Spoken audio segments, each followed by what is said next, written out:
영상 시작 전에 구독과 좋아요 한 번씩 눌러주시면 큰 힘이 됩니다. 아버지가 위독하다는 비보에 우리 곁을 떠났던 그 사람이 다시 돌아왔습니다. 이제라도 온전한 가족이 될 수 있을 거라는 덧없는 믿음, 그것이 얼마나 큰 착각이었는지 그 밤의 진실을 알기 전까지는 미처 몰랐죠. 박준호 아버지는 뒤늦게 폐암말기 진단을 받으셨고 의료진은 길어야 반년이라고 무겁게 예고했습니다. 바로 그 시기 5년 전 말없이 사라졌던 오미경 씨가 거짓말처럼 병실 문을 열고 나타났습니다. 그녀는 무릎까지 꿇고는 눈물로 사죄하며 이제라도 예전처럼 가족으로 돌아오고 싶다고 간절히 애원했죠. 병색이 완연하여 앙상해진 아버지는 떨리는 손으로 그녀의 손을 힘겹게 잡으셨고 저는 그 모습에서 한 줄기 희망을 보았습니다. 어쩌면 다시는 경험할 수 없을 줄 알았던 온전한 가족의 품이 기적처럼 다시 찾아올지도 모른다고 착각에 빠졌습니다. 오미경 씨는 놀랍도록 변한 모습으로 매일 병실을 찾아 아버지를 극진히 보살폈습니다. 헌신적인 간병은 주변의 감탄을 자아낼 정도였죠. 마치 지난 5년간의 부재를 한순간에 지우려는 듯 저에게도 더없이 다정하고 살갑게 다가왔습니다. 우리 서진이 못 본 사이에 벌써 이렇게 컸네. 미안해. 엄마가 앞으로 정말 잘할게. 그 다정한 말에 저는 얼어붙었던 마음의 문을 조금씩 열었습니다. 잊고 지냈던 어린 시절의 따스했던 기억들이 거짓말처럼 되살아나는 듯한 아련한 환상에 빠져들었죠. 마치 꿈만 같았습니다. 그러던 어느 밤 화장실에 가려던 저는 거실 베란다에서 들려오는 그녀의 속삭임에 저도 모르게 발걸음을 멈췄습니다. 심장이 쿵 내려앉는 것 같았죠. 5개월이면 깔끔하게 마무리될 거야. 의사도 그렇게 말했어. 보험금은 8억 정도 되겠지? 수익자는 당연히 나고. 5년 동안 기다린 보람이 있었네. 그 단어들이 귀에 박히는 순간 저의 세상은 완전히 정지했습니다. 온몸에 피가 차갑게 식어버리는 듯한 충격에 휩싸였죠. 한치의 의심도 없이 믿었던 온전한 가족의 희망은 산산조각 났고 저는 방으로 돌아와 베개에 얼굴을 파묻고 소리 없이 흐느꼈습니다. 다음 날 아침 저는 슬픔과 절망을 털어내고 완벽한 가면을 쓰기로 굳게 결심했습니다.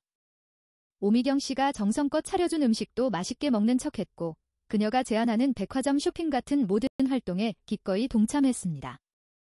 특히 아버지 앞에서는 더없이 다정하고 살가운 딸이 되어 그녀가 조금도 의심하지 못하도록 철저히 연기했죠. 우리 가족, 이제 정말 행복하죠? 그 미소 띤 말은 이제 저에게도 그녀에게도 완벽한 거짓의 속삭임이었습니다.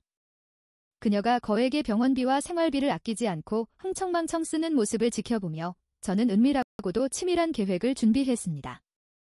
아버지가 힘겹게 서명하시던 여러 병원 서류 틈새로 저는 미리 준비한 생명보험 수익자 변경 신청서를 교묘하게 끼워 넣었습니다. 그리고는 아무렇지 않은 듯 태연하게 말했죠. 아버지, 여기도 서명 하나만 더 해주세요. 영상 시작 전에 구독과 좋아요 한 번씩 눌러주시면 큰 힘이 됩니다. 아빠, 제 아버지 김태호 씨는 제게 믿음을 담아 바라보며 아무런 말도 없이 떨리는 손으로 중요한 서류에 서명했습니다. 그 서명이 저희 부녀 사이의 마지막이자 가장 중요했던 약속이 될 줄은 탐욕스러운 눈으로 기회를 엿보던 이수정 씨는 꿈에도 상상하지 못했을 겁니다.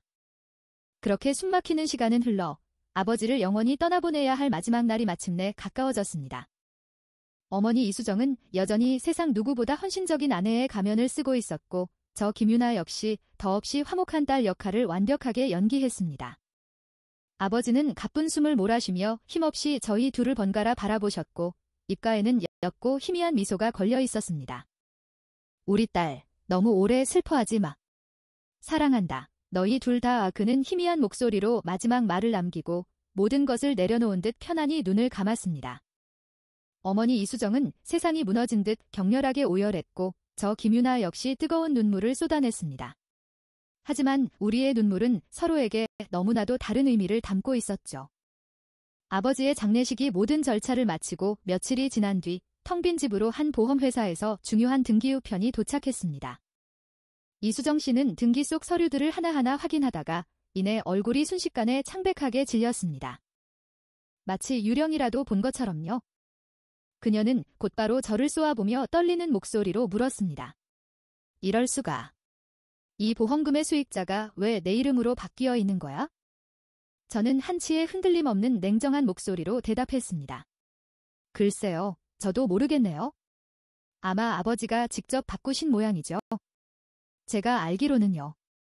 이수정 씨, 5년 만에 나타나셔서 아버지를 지극정성으로 돌봐주셔서 정말 감사드립니다. 이제 충분히 애도하셨으니 당신이 베란다에서 통화하던 그 소중한 분께 돌아가셔도 좋습니다. 제 말에 어머니의 얼굴은 마치 차가운 돌처럼 굳어버렸고 그녀의 눈빛은 한순간에 당혹감과 분노로 일렁였습니다. 이제 저는 어엿한 성인이니 제 앞가림은 제가 알아서 할 겁니다. 아, 그리고 현재 살고 계신 이 집은 이미 정리가 완료되었으니 내일까지 모든 짐을 빼서 나가주시면 될 것 같습니다. 마지막으로 제가 알려드릴 게 하나 더 있어요. 아버지가 당신의 그 비열한 연극을 처음부터 끝까지 모두 알고 계셨다는 사실을요. 하지만 아버지가 마지막 순간까지 행복해 보이셨기에 저 또한 기꺼이 그 슬픈 연극에 동참해드렸습니다.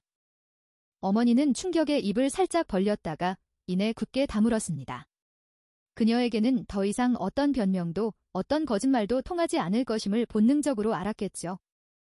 그동안 참 많이 수고 많으셨습니다. 이수정 씨, 아이러니컬하게도 마지막 인사만큼은 제 진심이었습니다. 우리는 서로에게 너무나도 완벽한 연기를 펼쳤던 배우였으니까요. 하지만 아버지는 저희의 이 모든 슬프고 잔인한 연극의 진실을 끝까지 모른 채 그저 행복하게 눈을 감으셨습니다. 그것이 제 마음속에 남은 유일한 미안함이자 가장 큰 아픔으로 자리 잡았습니다.